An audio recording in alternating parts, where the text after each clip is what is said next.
नमस्कार, स्वागत है आपका। आप देख रहे हैं इंडिया डेली। मैं हूं आपके साथ गार्गी चक्रवर्ती और मैं हूं आपके साथ गीतू चौहान। तो आइए शुरुआत करते हैं हमारे स्पेशल न्यूज बुलेटिन की, जो है गुड मॉर्निंग इंडिया।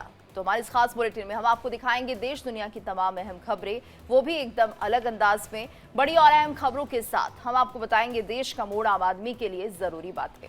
इसके अलावा गुड मॉर्निंग इंडिया में आप देखेंगे सोच की बात, जहां हम बताएंगे वो खबर जो सबसे ज्यादा चर्चा में है, जो देश में बहस का मुद्दा बनी हुई है।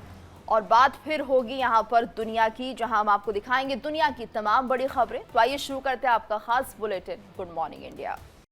अब शुरुआत करते हैं हमारे खास बुलेटिन गुड मॉर्निंग इंडिया की। तो चलिए हम आपको बता दें कि बुलेटिन में क्या कुछ खास रहने वाला है। बुलेटिन में सबसे पहले बात करेंगे बिहार चुनाव की। बिहार चुनाव के लिए आज एनडीए अपना घोषणा पत्र जो है जारी करने जा रही है। इस मौके पर एनडीए घटक दल के लगभग सभी नेता मौजूद रहेंगे। एनडीए के घोषणा पत्र में बिहार को शैक्षणिक और औद्योगिक हब बनाने पर जोर दिया जा सकता है।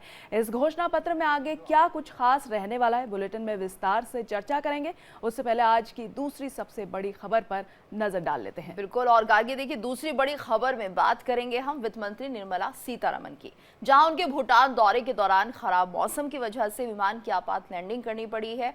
और वहीं गार्गी बताते हैं कि तीसरी खबर में क्या कुछ खास रहेगा। जी बिल्कुल, मुंबई के पवई की करेंगे, जहां पर पुलिस को बड़ी कामयाबी मिली है। पुलिस ने राज स्टूडियो में गुरुवार को 17 बच्चों समेत 19 लोगों को बंधक बनाने वाले आरोपी का एनकाउंटर कर उसे मौत के घाट उतार दिया था। बिल्कुल, और चौथी और आखिरी खबर में बात भारतीय महिला क्रिकेट टीम की करेंगे, जहां भारतीय टीम ने ऑस्ट्रेलिया की टीम को करारी शिकस्त दी है और फाइनल में जगह बना ली है। तो इन सभी खबरों को एक एक कर हम आपको विस्तार से जानकारी देंगे, आपको बताएंगे क्या कुछ है खबरों में खास। तो ये थी 4 बड़ी खबरें जिनको एक एक करके हम आपको बताएंगे। तो चलिए बात करते हैं अब इन खबरों के विस्तार से।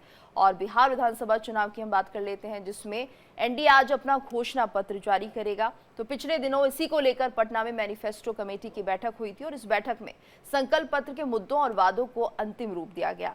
संकल्प पत्र में एनडीए के सभी सहयोगी दलों के घोषणा पत्र की प्रमुख बातों को भी शामिल किया गया है। जी बिल्कुल गीतू, वहीं एनडीए के घोषणा पत्र में बिहार को शैक्षणिक और औद्योगिक हब बनाने पर आज जोर दिया जा सकता है और इसके अलावा युवा को रोजगार देने के लिए जो है कई बड़ी योजनाओं का ऐलान हो सकता है। बीजेपी और जेडीयू 101 सीटों पर चुनाव लड़ रही है। वहीं चिराग पासवान 29 और हम और राष्ट्रीय लोकदल 6 सीटों पर चुनाव लड़ रहे हैं।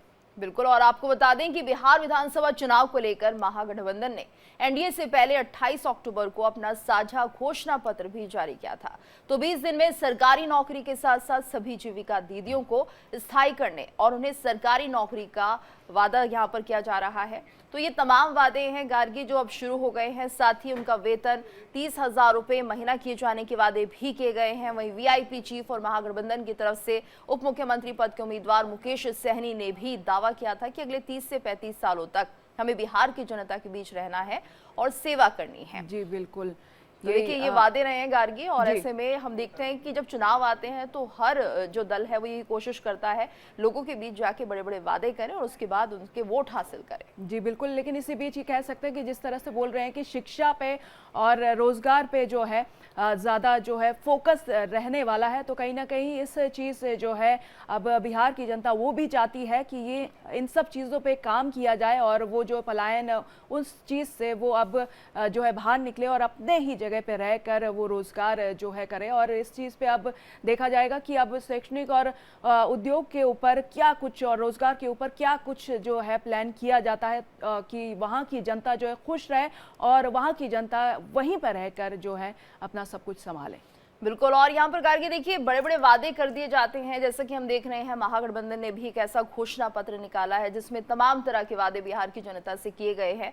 लेकिन सवाल ये उठता है कि इन वादों को पूरा कैसे किया जाएगा, क्योंकि आज की जनता को आप बेवकूफ नहीं बना सकते। ऐसा पहले भी नहीं होता था, लेकिन अब हम देख रहे हैं कि लोग अपने लिए बहुत जागरूक हो गए। उन्हें पता है कि अगर कोई भी दल हमसे वादे कर रहा है, कोई भी पार्टी हमारे बीच आ रही है, तो वो उन वादों को कितना निभा पाती है और उनके पास पूरा रिकॉर्ड रहता है। शायद यही वजह रहती है कि लोगों में कई बार बहुत गुस्सा होता है ऐसी पार्टियों के बीच। जी बिल्कुल गीतू, आपने बिल्कुल सही कहा, क्योंकि लोगों को पता होता है कौन क्या करने वाला है। सिर्फ हम घोषणा पत्र में हम या मैनिफेस्टो में कुछ कह दे और इसके बाद वो इम्प्लीमेंट ना हो तो कहीं ना कहीं लोग समझ जाते हैं कि कौन क्या है नहीं है। तो अब इस वजह से जो है ज़्यादातर जो है वहाँ की जनता से जैसे रैलियाँ भी हो रही हैं, तो जो एग्जैक्ट मुद्दे हैं उन पर बात कर रहे हैं और उन पर काम करने का जो है भरोसा दे रहे हैं।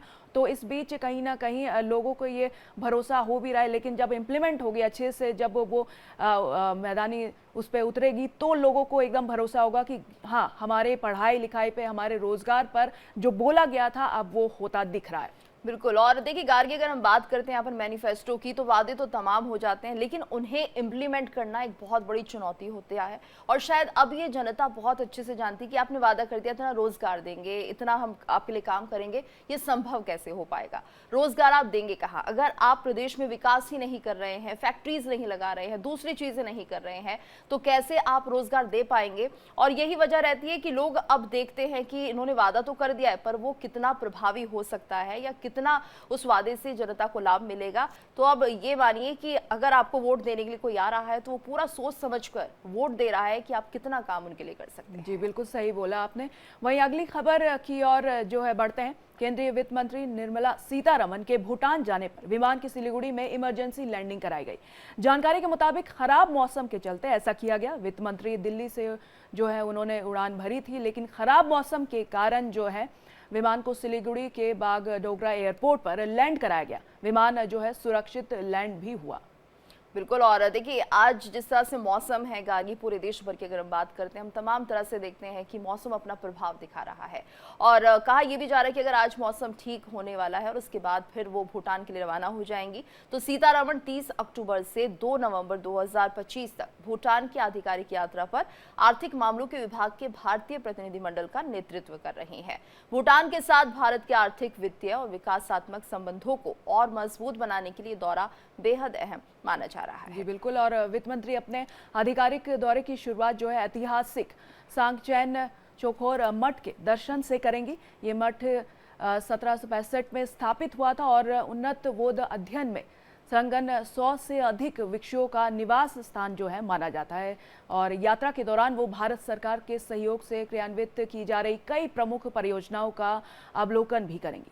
बिल्कुल। और ये वित्त मंत्री जिस तरह से पूरा उनका कार्यक्रम रहने वाला है, यही माने हम कि भूटान और भारत के रिश्ते और ज़्यादा बेहतर होने जा रहे हैं। और अगर हम आर्थिक मोर्चों पर बात करें तो ये और भी ज़्यादा प्रगाढ़ होते हुए हमें दिखाई देंगे इस यात्रा, इस दौरे के बाद। तो वित्त मंत्री अपने आधिकारिक दौरे की शुरुआत देखिए ऐतिहासिक सांगचेन चोखोर मठ के दर्शन से करेंगी। पहले वो यहाँ पर पहुंचेंगी और ये मठ 1765 में स्थापित हुआ था और उन्नत बौद्ध अध्ययन में संलग्न 100 से ज़्यादा भिक्षुओं का ये निवास स्थान भी है। और कहा भी जाता है भूटान में जिस तरह से भिक्षुओं को लेकर यहाँ पर अलग ही दीक्षा होती है और उनका एक तरह से ये भूटान में बहुत सारे भिक्षुओं का वास होता है। और यहाँ पर जब वो पहुंचेंगी तो ये अपने आप में एक बहुत बड़े दौरे के तौर पर देखा जा रहा है, क्योंकि यात्रा के दौरान वो भारत सरकार के सहयोग से क्रियान्वित की जा रही कई प्रमुख परियोजनाओं का अवलोकन भी यहाँ पर करने जा रही हैं। यानी ये मानिए कि कुछ ऐसी योजनाएं हैं जिनमें भारत अपना सहयोग दे रहा है भूटान को, और इन योजनाओं को अगर यहाँ पर लागू किया जाएगा तो आप मानिए कि दोनों देशों के जो रिश्ते हैं वो और ज्यादा बेहतर होते हुए दिखाई देंगे। जी बिल्कुल, आपने बिल्कुल सही कहा। और संबंध जो है बातचीत से और इन सब चीज़ों से ही जो है और भी ज़्यादा मजबूत होता है। तो भूटान के साथ भारत के आर्थिक, वित्तीय और विकासात्मक संबंधों को और मजबूत बनाने के लिए जो है ये जो दौरा है बेहद अहम माना जा रहा है। और वहाँ पहुँचकर वो वहाँ जो पहले शुरुआत करेंगी और जो 30 अक्टूबर से 2 नवंबर 2025 तक भूटान की आधिकारिक यात्रा पर वो रहेंगी।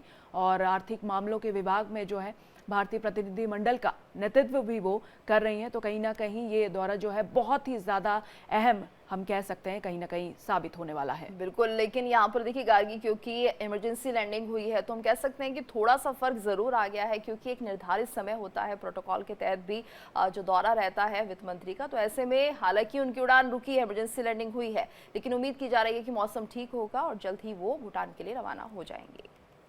जी बिल्कुल। वही बिल्कुल। और ये देखिए गार्गी, आगे बढ़ते हैं, कुछ और खबरों की बात करते हैं, अपने दर्शकों को और जानकारी दे देते हैं। मुंबई की एक खबर जो काफी चर्चा में बनी हुई है। देखिए मुंबई के पवई इलाके के राज स्टूडियो में 17 बच्चों के साथ 19 लोगों को बंधक बनाने वाला एनकाउंटर में मारा गया है। ये बहुत बड़ी खबर है। यहाँ पर देखिए क्विक रिस्पॉन्स टीम के 8 कमांडो ने 35 मिनट में इस ऑपरेशन को पूरा किया है। जी बिल्कुल, और जानकारी के मुताबिक जो है ऑडिशन रूम में दाखिल होते ही आरोपी ने लाइटर से खुद को आग लगाने की धमकी दी और इसके बाद कमांडो को फायरिंग करनी पड़ी और जवाबी कार्रवाई में आरोपी घायल हुआ, जिसके इलाज के दौरान जो है वो इलाज के लिए लेके गए, लेकिन मौत हो गई। बिल्कुल। और यहाँ पर देखिए इस पूरे मामले में आरोपी रोहित आर्या ने सुसाइड करने के बजाय एक योजना बनाई थी। योजना के तहत उसने कुछ बच्चों को बंधक बनाकर रखा था और अपनी मांग भी रखी थी। सोशल मीडिया पर अपनी डिमांड का वीडियो उसने जारी किया था और इसे जारी करते हुए महाराष्ट्र के पूर्व मंत्री दीपक केसरकर पर गंभीर आरोप लगाए और बताया कि पूर्व शिक्षा मंत्री केसरकर के कार्यकाल के दौरान शिक्षा विभाग के जरिए उसे एक टेंडर मिला था, लेकिन प्रोजेक्ट पूरा करने के बाद भी उसका भुगतान नहीं किया गया। जी बिल्कुल, और फिलहाल इस पूरे मामले में क्विक रिस्पांस टीम के द्वारा सभी बच्चों को जो है सुरक्षित बाहर निकाल लिया गया और वहीं रोहित आर्या की मौत जो है वो हो गई है। बिल्कुल गार्गी, लेकिन यहाँ पर टेंडर का मामला सामने आ रहा है और उसका काम नहीं हुआ, सरकारी काम था। ऐसे में 15 से 20 बच्चों को बंधक बनाना ये अपने आप में ये बताता है कि या तो मानसिक रूप से परेशान था या फिर ये तरीका बिल्कुल सीधे तौर पर गलत था। हालांकि अब कार्रवाई कर दी गई, उसकी मौत भी हो गई है। रुक करेंगे संवाददाता रजनीश शर्मा का। रजनीश, फिलहाल जिस तरह से पूरा मामला सामने आया, बंधक क्यों बनाया गया था, आखिर चाहता क्या था ये? देखिए ये महाराष्ट्र के पवई इलाके में राज स्टूडियो है, जहां पर बच्चे जो है वो एक्टिंग क्लास के लिए आते हैं। बात की जाए अगर गुरुवार की, तो गुरुवार को भी बच्चे वहां पर पहुंचे थे। तकरीबन 100 बच्चे वहां पर सुबह पहुंचे थे, लेकिन ज़्यादातर बच्चे निकल गए थे। तकरीबन जो 17-18 बच्चे वहां पर मौजूद थे, जिसमें जो रोहित नाम का जो शख्स है उसने उन 17 बच्चों को बंधक बनाया। उसके बाद एक वीडियो जारी किया जिसमें साफ तौर पर जो है पूर्व शिक्षा जो मंत्री हैं उनके ऊपर आरोप लगाया कि जो उनका बकाया नहीं दिया गया। हालांकि इसको लेकर उसने ये भी कहा कि वो कोई आतंकवादी नहीं है, लेकिन वो कुछ लोगों से बात करना चाहता है और अपनी बकाया राशि जो है वो वापस लेना चाहता है। इसी के चलते उसने ऐसा काम किया, जिसके बाद जो मुंबई की क्यूआरटी थी, क्विक रिस्पांस टीम, उन्होंने अपना जो है वो ऑपरेशन चलाया और इस ऑपरेशन में जो रोहित है उसको वो घायल हुआ। जब उसको अस्पताल ले जाया जा रहा था तो उसकी मौत हो गई। फिलहाल जो जितने भी बच्चों को जो रोहित ने जो बंधक बनाया था, उन सभी बच्चों को, 17 से 18 बच्चों की संख्या वो बताई जा रही है, उन सभी बच्चों को सकुशल रेस्क्यू करवा लिया गया है, लेकिन इस ऑपरेशन में रोहित की मौत हो गई है। जी बिल्कुल रजनीश, पूरी जानकारी के लिए आपका बहुत बहुत शुक्रिया। इसी बीच एक बड़ी खबर दिल्ली से, जी हां, सीलमपुर से आ रही है। दिल्ली के सीलमपुर में युवक की हत्या हुई है। दिल्ली के सीलमपुर में युवक की हत्या कर दी गई है और मिसबा नामक शख्स की निर्मम हत्या हुई है। ये बड़ी खबर आप देख रहे हैं दिल्ली के सीलमपुर की, जहां पर युवक की हत्या हुई है। मिसबा नाम के शख्स की निर्मम हत्या।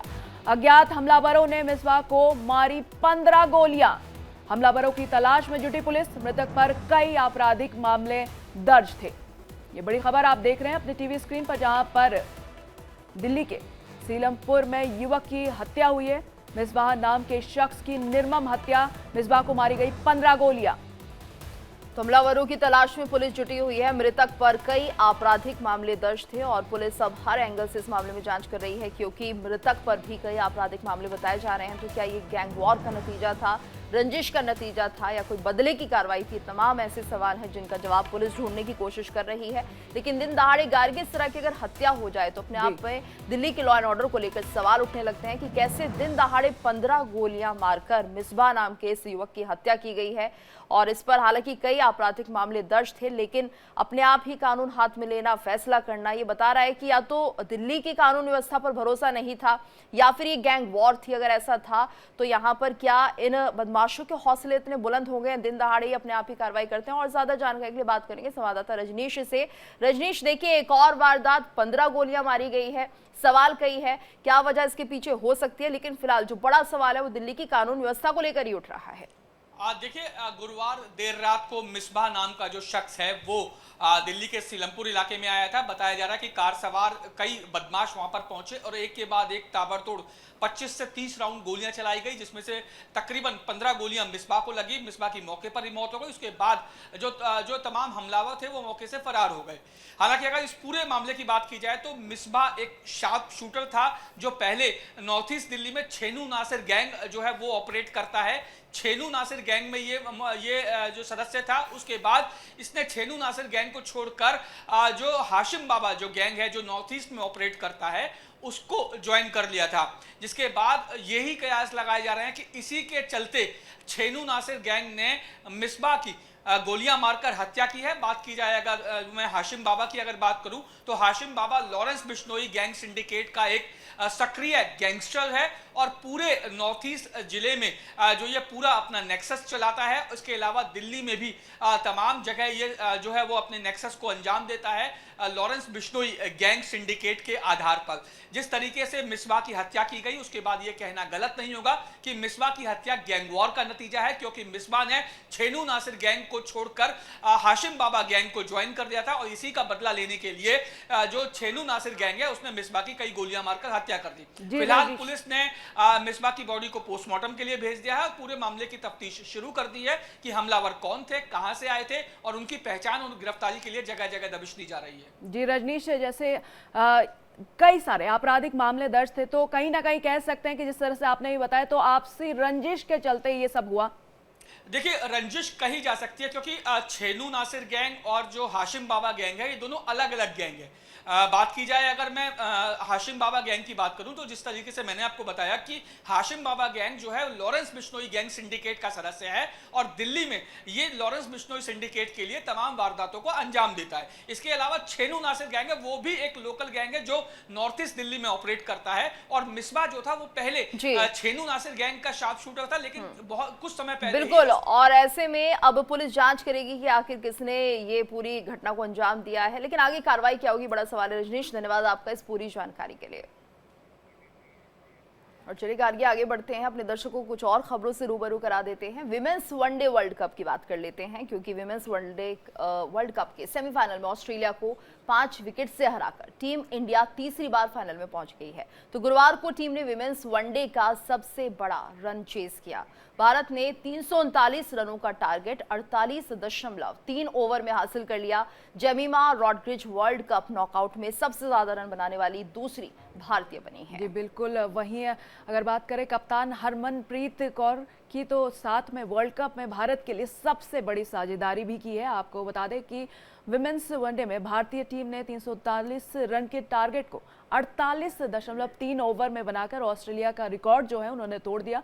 ऑस्ट्रेलिया ने इसी वर्ल्ड कप में भारत के खिलाफ लीग मैच में 330 रन का टारगेट चेस किया था। बिल्कुल, और मेंस और विमेंस वनडे वर्ल्ड कप के नॉकआउट मैचों में ये पहली बार हुआ है गार्गी जब किसी टीम ने 300 से ज्यादा रनों का टारगेट चेस कर जीत हासिल की है। और इससे पहले सबसे बड़ा सफल chase 2015 men's one day world cup के सेमीफाइनल में हुआ था, जब न्यूजीलैंड ने ऑकलैंड के साउथ अफ्रीका के खिलाफ 298 रन का लक्ष्य हासिल किया था। तो ये उस वक्त की ही बात है। और देखिए यहाँ पर ये अब दूसरी बार ऐसा हुआ है, क्योंकि पहला हमने देखा तो 2015 में जो मेंस वनडे वर्ल्ड कप खेला जा रहा था तो सेमीफाइनल में हमने सिर्फ यही तस्वीर देखी थी। एक बड़ा चेस जो था उससे टारगेट के तौर पर लिया गया और उसमें वो सफल भी हुई भारतीय टीम। और ये जो था वो न्यूजीलैंड में ऑकलैंड में खेला गया था, साउथ अफ्रीका के खिलाफ ये मैच था। 298 रनों का ये लक्ष्य था जिसे भारतीय टीम ने हासिल किया था। तो एक बड़े गर्व की बात भारतीय टीम के लिए, खास तौर से अगर विमेंस वर्ल्ड कप की हम बात करते हैं तो ये अपने आप में एक बहुत बड़ा चेस है जिसे कि हासिल किया है